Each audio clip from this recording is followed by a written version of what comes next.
things are starting to get way out of hand. But it's also not a surprise. So, guys, as you, or many of you know, yesterday, Russia launched an ICBM, right? So that's an intercontinental ballistic missile. And not surprised that Putin did it. Now, a lot of people were worried as to if it had nukes or not. If it had nukes, we would have known. So it didn't. It had conventional warheads on it. So they weren't nukes. They were just conventional explosives. With that, that is because the United States gave Ukraine the green light to use their ATACMS long-range missile system. And then the British, a day or two later, gave Ukraine the go-ahead to use their Storm Shadow missiles, which is another long-range system. So, of course, the United States was waiting for British to give them the go-ahead, and the UK did. Now I think they're waiting for France to give them a go-ahead as well. But Russia responded with sending over an ICBM to Ukraine and launched it on a small town somewhere. So, of course, when the Storm Shadow hit Russia, supposedly it hit a building that either had a Korean military general in it or something like that, but nothing has been confirmed so far. So probably by the time this video comes out, it might be confirmed. The point of this video, guys, is that things are getting out of control. People are starting to get scared and nervous as Russia just sent a blank, if you will, ICBM with regular warheads on it or regular explosives on it, and they could ultimately put nuclear warheads on it, which would be small tactical nukes. Again, I don't think they're going to go all the way. I don't think they're going to send a large yield nuke. They're going to send a smaller yield, which would be a tactical nuke, and that's where things are going to get really interesting if Russia does that. Now, there's a domino effect once you do that, and I think even Putin knows that. So with sending over the ICBM, he's thinking maybe they'll take us seriously now. And I'm hoping this is where it sort of ends, though Ukraine is a puppet, and we all know that. And we all know that they are going to do whatever the UK, France, or the United States tells them to do.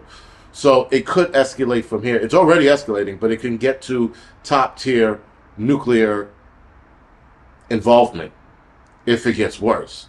Now, a lot of people here are asking and talking about, at least according to the media, they're scared and terrified. And I don't think a lot of people are scared or terrified. I don't think people are paying attention. We are paying attention. I don't think the average citizen is paying attention. But if they are, they're going to start becoming nervous. Now, I know a lot of us are not nervous. I am dying to see where this goes. If it does go nuclear, a lot of people are saying that New York is going to be one of the first places hit. That being said, because they can launch multiple ICBMs with multiple warheads on them, New York City could be hit within that first wave. And if not the first wave, definitely the second. Needless to say, I'll probably be gone before that happens. Again, if it doesn't happen before Christmas. If it happens before Christmas, then yeah, obviously I won't be able to make it out. They are estimating that this could reach a full-blown war, Third World War, nuclear war, by Christmas. That's the estimation if everything continues to go the way it's going right now. So if things keep escalating, by Christmas we could see a full-blown nuclear war. And again, that's according to the experts, not me. Now, do I think we're going to see a full-blown nuclear war, a full-scale nuclear war? I don't think so. I think that we probably will see a tactical nuke used somewhere in the time frame between now and Christmas, and then talks are going to start. Serious talks are going to start, because once you use that, guys, there's nothing Ukraine can do. They don't. I don't think they have a nuclear weapon in their arsenal. I'm not sure if they do or don't, but from everything that was sent to them, nuclear weapon wasn't one of them, unless I missed something. So the only response would be from the United States or the UK or a neighboring or closer ally of the United States and UK to send a nuclear weapon over there. And if that happens, all bets are off.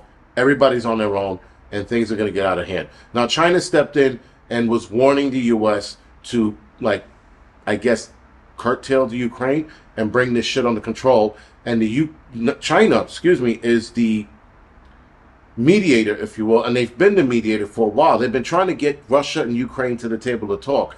Interestingly enough, when Trump wins the election, now Russia wants to bring talks to the table, the peaceful talks to the table. Ukraine also wants to do so, but the Biden administration's like, we're not having this.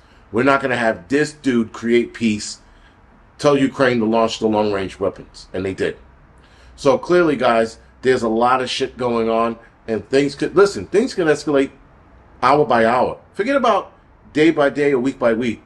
Hour by hour, minute by minute, things can get catastrophically bad in a hurry. So clearly, if I'm glowing in the dark by next week, it escalated way fucking beyond what I thought it was going to escalate to, and it escalated a lot faster. But experts are saying that if we maintain, or if they maintain this course, there might be a full-blown nuclear war by Christmas, if not New Year's the latest. But if we get to the peace talks, we won't see anything for a while. Not saying that peace talks is going to end this for good, but it could definitely buy us more time. Other than that, guys, this is The Angry Prepper. Thank you for watching.